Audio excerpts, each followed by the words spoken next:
Hi, it's Liberty, and today I'm going to be recommending novels all about writers. I'm going to be very meta today. If you like this video, if you like my suggestions, then do give it a little thumbs up, and I make lots of different videos all about books and personality and that kind of thing, so do check them out if you want to. I have a question for the day though, really quickly. I'm trying to pick a book to read next. I want to read a classic because I've read a lot of YA and just general fiction recently. I'm torn between The Professor by Charlotte Bronte, Orlando by Virginia Woolf, and The Idiot by Dostoevsky. If you've read any of those, do let me know if you enjoyed it, which one I should go for. I'm going to shut up and get right into it. The first book I'm recommending is I Capture the Castle by Dodie Smith. So it is all about Cassandra Mortmain, and she is, I think, 17 years old at the start of the book, and she is living in a ruined castle with her very eccentric family. She writes a diary all about her life, and she lives with her father, who was a famous writer. He had a really hit novel but has been unable to write anything since. She also lives with her older sister Rose, her younger brother, and a very bohemian stepmother. Not to forget the very handsome gardener slash handyman who's played by a young Henry Cavill in the film adaptation of it. Cassandra and her family come into contact with the very rich family who actually own the castle. Things start to happen.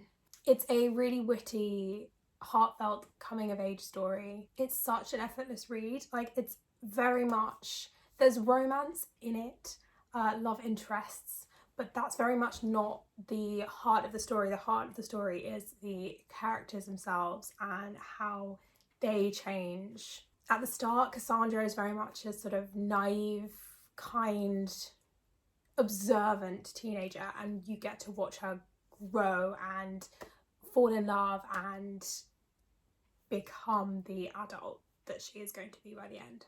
There are really funny moments and really sad moments. Honestly, it's one of my favourite novels, and the film is one of my favourite films. It's like it's a really faithful adaptation, which I just love.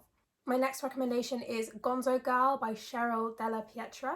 Now, this is all about the time that the author spent working as an assistant to Hunter S. Thompson. The main character is Ali Russo, and she has just graduated college. She's got a finished manuscript that she wants to get published, and she's looking to make connections and get a job in publishing. And she sees this job pop up, like the last 8 assistants have been fired or left within a really short space of time, and she has to undergo this 3-day trial period, which is really intense. She gets through it. There's like guns and drugs and all sorts of crazy things happening, but she gets through it, and she spends the next few months trying to get him to finish his novel.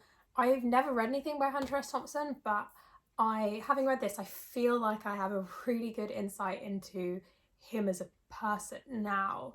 The main character's voice was really, really strong, and I really enjoyed the way that the book was written. I would have liked more of the subplots, like Ali's own personal subplot and the like little romance bits that were in there. Obviously, if it had been longer, that would have been great, but it was a really quick read for me, actually. Anyway, I enjoyed it, highly recommend. It's a world I would not have otherwise tiptoed into. The next novel is Fools and Mortals by Bernard Cornwell, and this is the first Bernard Cornwell I'd actually ever read. I massively enjoyed it. It's set in the 1590s, so it's set in Elizabethan England, which was already just like a bit of a win, I guess. It centres on Richard Shakespeare, who in this novel is the brother of William and an actor in William Shakespeare's troupe. The troupe is preparing for the first performance of Midsummer Night's Dream, and the relationship between the brothers isn't good to begin with, but then when a manuscript goes missing for a new play, it just gets worse. He does a really good job of portraying the sort of cutthroatness between the different sort of playhouses. We get to see Richard as he moves through royal and aristocratic households and then through the back alleys of the City of London as well. This time was such a turning point for theatre, with like physical playhouses being built and the audience demand for new plays and for the gore and the violence and the romance. And then at the same time, the Puritan movement that was happening. Yeah, the Puritans see everything about the theatre as a like attack on their religious beliefs. Very Protestant, very anti-fun. The playhouses were very much a victim of that, because so much of their livelihood revolved, around patronage, and the playhouses get ransacked while the pursuivants are looking for Catholics. It's a very big knock to their finances. You also get to experience the whole process of putting on these plays at the time. Like everyone, with the raids that were going on, you sort of get to see all the different, the costume department, the props, all the people involved in everything, and it's just fascinating. My next recommendation is Hollywood by Charles Bukowski. Now, our main character in this novel is Henry Chinaski, I think that's how you say it. But basically he's Bukowski's alter ego, and most of his work has this character as his main character. Oh God, I explained that really badly. But this novel is a fictionalized sort of semi-autobiographical account of the time that Bukowski made his book Barfly into a film. And so his character Henry Chinaski is doing the same, and he goes off to Hollywood and meets all these actors, directors, business people, producers, and is very much in that world as a writer, being forced to, compromise on his work to get the film made. There's a lot of tension there. There are fictionalized versions of Sean Penn, Madonna, Mickey Rourke, because he was in the film Barfly. He played the main character in Barfly. Oh yeah, he didn't even bother trying to hide Francis Ford Coppola. I think he called him like Francis Ford Loppola or something. Like, it was a really ridiculous rhyme. Honestly, it's a great way into his work. He was one of the Beat Generation writers. It's kind of a watered down of some version of the lifestyle in some of his other work. He's a very honest writer, and it was very much, it exposes you to a world, to a generation, to a lifestyle that I never would have otherwise have known. The final novel that I'm recommending is Fangirl by Rainbow Rowell.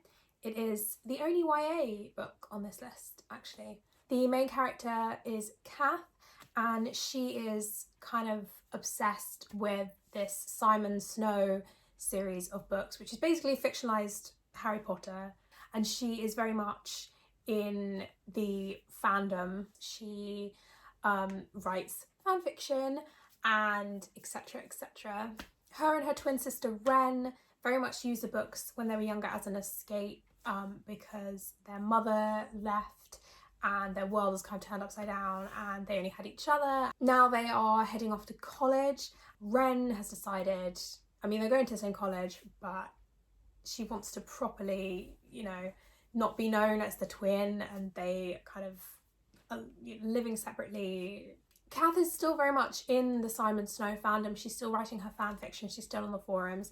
She kind of has to establish her identity in college, away from her sister, come into her own, really be outside of her comfort zone. I really, really, really love the character development in this novel.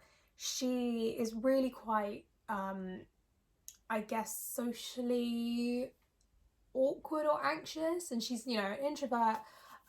There's a lot of conflict that she has to push through in this novel. Like, she has this English professor who very much sort of denigrates her fan fiction and sort of makes her question whether she can write anything else. This novel really spoke to me when I read it, because I spent my whole childhood with my nose in a book, in novels. So I guess that kind of aspect really resonated with me. I've never been a fandom person really, but I could understand her, I guess. The dialogue was effortless, the writing was really witty, and honestly I think it's one of the best and one of my favourite sort of life transitional phases kinds of novels that I've ever read. Thank you for watching.